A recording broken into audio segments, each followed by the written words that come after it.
Welcome to Wealth Wisdom. If you have ambitions to achieve financial success, please leave yes in the comment, and we are here to help you obtain insight and build wealth. The book we are going to share today is Leadership 101 by John Maxwell. Success without leadership is possible, but it's limited. These days, it seems like everyone is extolling the virtues of leadership, but why? Well, it all comes down to what it takes to be successful in life. Real success comes from mastering skills in 4 basic areas: relationships, self-directed learning, attitude, and leadership. And it's that last one, leadership, that helps multiply the impact of the other 3. Why is leadership so important? Because the traits of leadership actually relate to all the other areas of success. Leaders know how to prioritize, and they show discipline in getting the job done. Leaders cultivate trust in others, and they do it by reflecting deeply on what's most important. Leaders align their vision and character with their values, and they communicate those values clearly.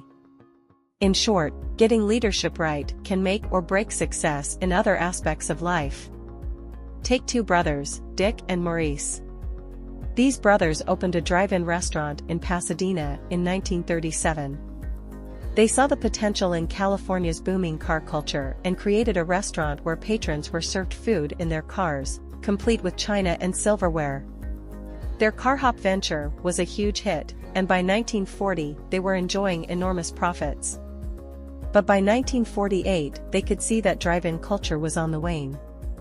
So they made the smart decision to switch from a car hop to a walk-up restaurant. They streamlined the menu to focus on hamburgers, and switched from china and silverware to paper and plastic.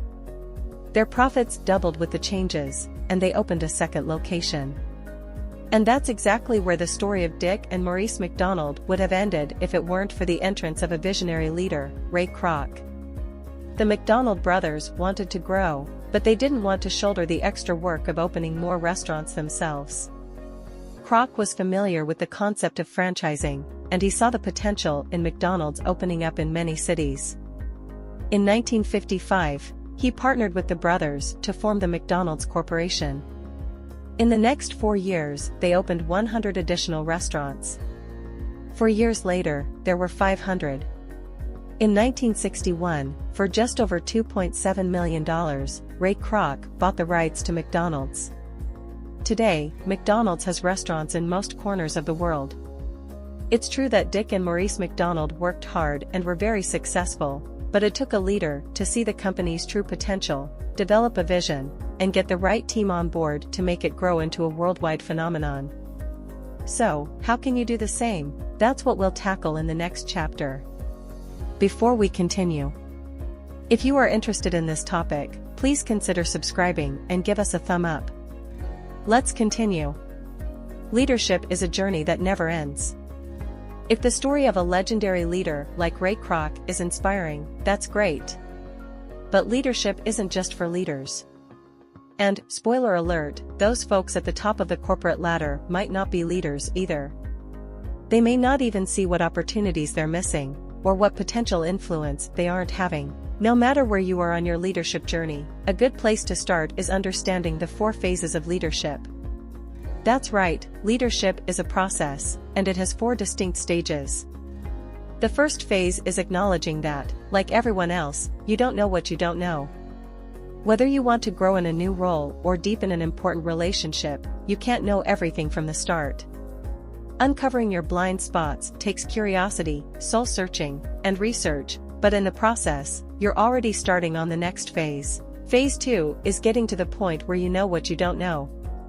This may be a phase you reach many times along your journey, and that's a good thing.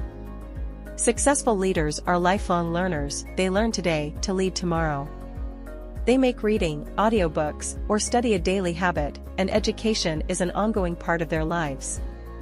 Do this, and phase 3 will take care of itself. Phase 3 is trusting that as you grow, the effects will show. Patience with yourself is key to this phase. It might help to know that no one becomes a great leader overnight. Even those born with natural gifts have to work at it. And though it might feel strange at first, cultivating the self-discipline and perseverance to keep at it every day pays off. Not only do the benefits compound over time, but you'll also develop trust in yourself and your abilities, which brings you to phase 4. This final phase is when everything coalesces and leadership starts to come naturally. Again, don't expect this to happen overnight, it takes daily practice. The good news here is that no matter where you're at now, your leadership development is an ongoing process. Ask any effective leader in your life, and you'll more than likely find out they rely on a self-development plan to maintain and grow their skills. But what other traits do effective leaders develop along the way? That's what we'll dive into next. The first person you lead is you. Since discipline and perseverance are key to the 4 phases of leadership, how can you grow these in yourself? Well, this too comes down to a few simple steps. First, to develop discipline, begin by challenging your excuses. The reason most of us fail to achieve our goals is that we're really good at making excuses. Take Jerry, the promising young high school football player. One sweltering Mississippi day, Jerry caught himself sneaking back to the locker room to avoid doing uphill sprints with the rest of the team. Angry at himself for slacking, he told himself, "Don't quit." He knew that if he got used to quitting, it would become the norm. Today, Jerry Rice is known not only for his outstanding sports leadership, but for his unrelenting approach to daily training and self-discipline. Quitting never became okay, and this impacted every aspect of his extraordinary professional life. Once you've challenged your excuses, up the ante by removing positive rewards until you've accomplished your goals. This has a couple of benefits. First, if you lack self-discipline, you might be rewarding yourself before the job is done. Like eating dessert before your vegetables, this has additional, negative effects. If you have lots of great ideas but aren't seeing much progress in your life, it could be that you lack self-discipline. After challenging your excuses and saving rewards for a job well done, it's important to stay focused on results. By concentrating on results rather than the temporary discomfort of your new routine, you'll keep yourself from drifting into self-pity, the natural enemy of self-discipline. Finally, understand that how you prioritize your time and effort is key. A common principle in business is the 20-80 rule. On average, just 20% of the people on any team provide about 80% of its success. And the top 20% of projects bring in 80% of revenue.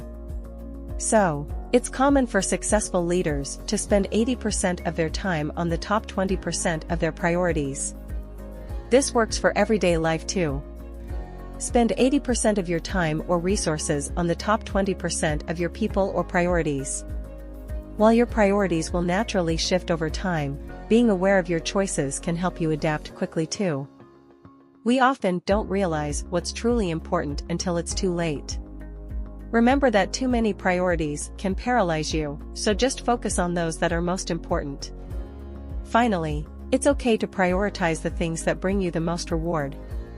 Nothing keeps your motivation higher than focusing on what brings the most joy. Trust is the foundation of leadership, and its most precious asset. As you grow in your leadership process, one of the most important lessons you can learn is how trust works.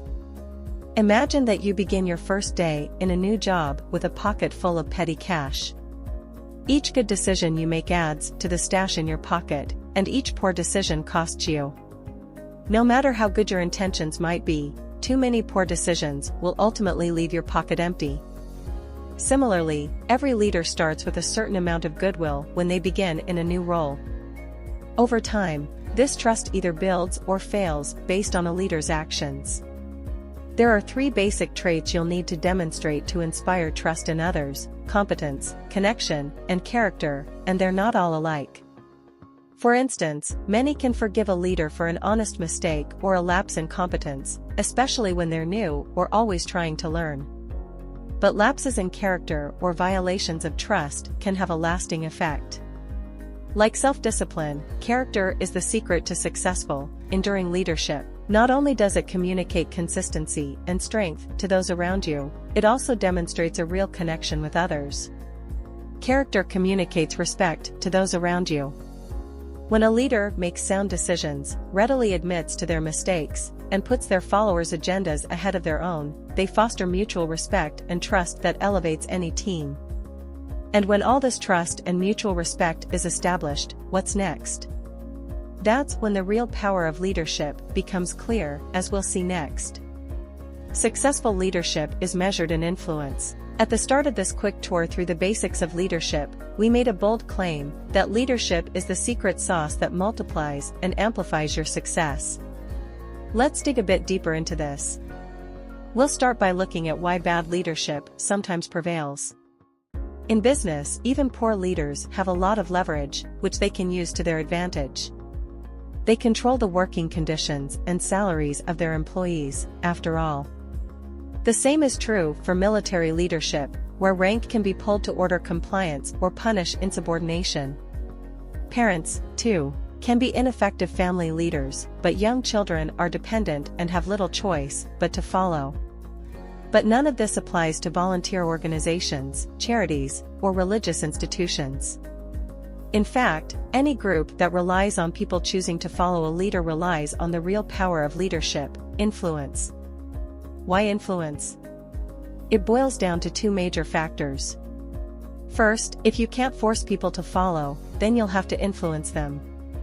This is where all the personal and character development of leadership comes into play.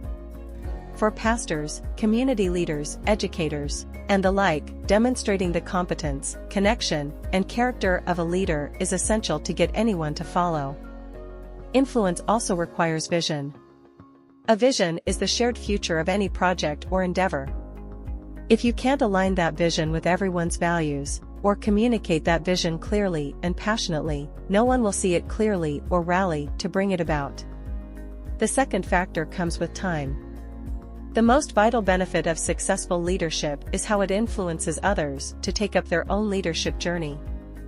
As your consistent and compassionate leadership develops, you'll influence others to develop as leaders themselves. In this way, the impact of your personal or professional growth can ripple outward through your network, family, or community. This multiplies your impact and influence many times over, without any extra time, energy, or expense on your part. Influencing others to lead also leaves a legacy. Mature leaders understand that they don't lead alone and that they'll move on at some point.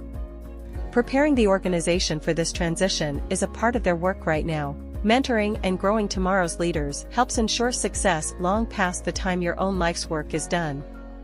When nurturing future leaders, people follow your example because of what you have come to represent. This final stage of leadership is one very few achieve, but their legacy endures. What does it take to achieve this kind of legacy? The same commitment to competence, connection, and character development of any leadership journey. The higher you go, the more commitment it will require, but the higher the rewards will be too. That's the end of today's sharing. If you like our content, please give us a thumb up and share it with your friends. See you next time.